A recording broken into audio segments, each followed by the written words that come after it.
Many people help guide us on our journey in learning, but ultimately we are responsible for our own path. So, what can we do to help ourselves? If I asked you to think about what kind of mindset would help you with learning, what would you say? Popular answers might be positive or growth mindset, and those are wonderful. Imagine if you also learned like an explorer. What attitudes and skills do explorers need? Let's find out. Hey, right now I am so excited because I'm going someplace I have never been before, in Greenland. And what I'm thinking about is how much that is like a new unit in school. Whether it's in math, social studies, ELA, band, tech ed, agri-science, a new unit is like going to a place you have never been before. And it's an adventure. If you ask questions along the way and have a curious mind and be prepared for the unexpected and even seek the unexpected, you will have a great learning adventure.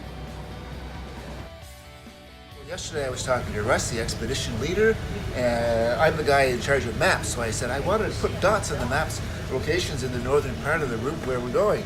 And he said, well, we don't know where we're going. We don't know where we're stopping. And I said, landing sites to be determined. Would that be all right? He said, yes, put that down on the map. It depends on ice and weather and where the bears are and what we see and where we can go, sometimes where we can't go, and we'll just figure it out as we go along.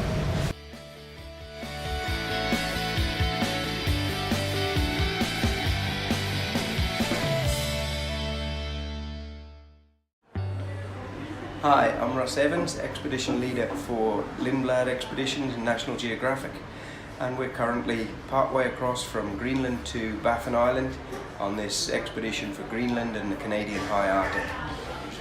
We never really know where we're going to go.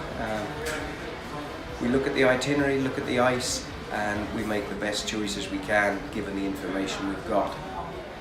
We never always know where we're going, but we always know what we're doing on these expeditions. You rely on plan A as a guideline, and by the end of the day you're through to plan C. I really enjoy this just because you go into areas that's off the beaten track, and what drives me on is to be able to just look around that next corner. In our units of study, we are guided by a plan, but your curiosity will determine what you gain from the experience and where it takes you.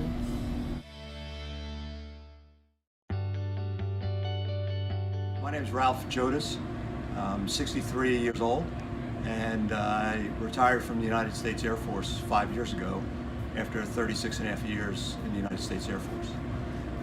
And so what got me interested in the United States Air Force was, I think, originally an explorer's mindset.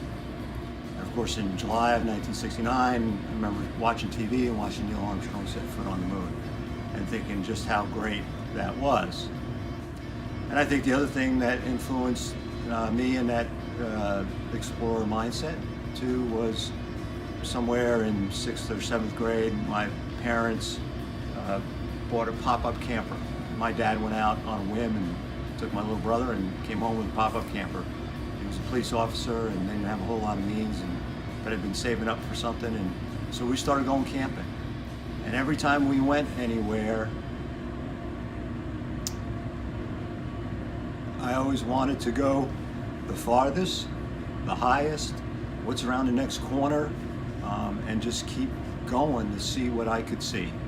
Even today, what I enjoy most when doing things like that is trying to get to the end of the earth.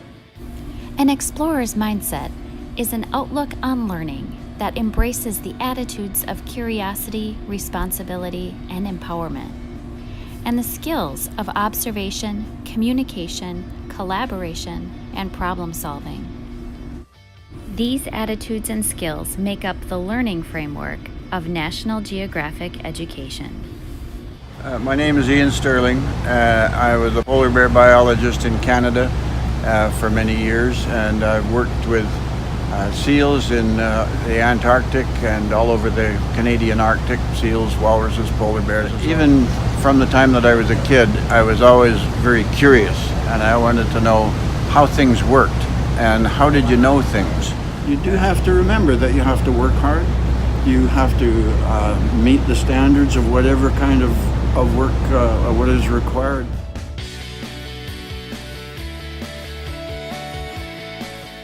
Hi, I'm Shaelyn, and I'm an undersea specialist with Lindblad Expeditions. And I'm James Hyde. I'm also an undersea specialist, naturalist expedition diver. I think it's really important to leave any expectations at home. And so you have to go into things with an open mind. You don't know what you're going to find or what you're going to see. So you just have to be open and ready to find whatever is there. And it's important to be really flexible because you sometimes have to go to plan A, B, C, D, and down the line. So you can't go in with a set mind or you're not going to get as much out of it.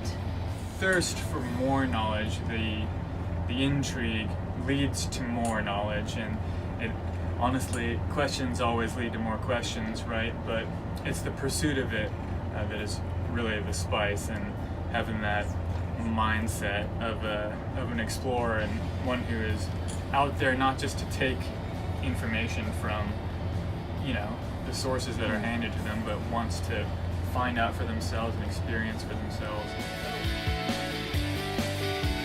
Have an open mind. Find what is interesting to you, and then pursue it.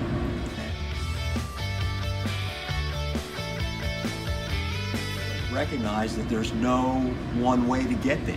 Keep at it, and that's part of that is my parents always told me, you know, was just keep working at it, and don't let little setbacks turn you around, because that's life. That happens all the time.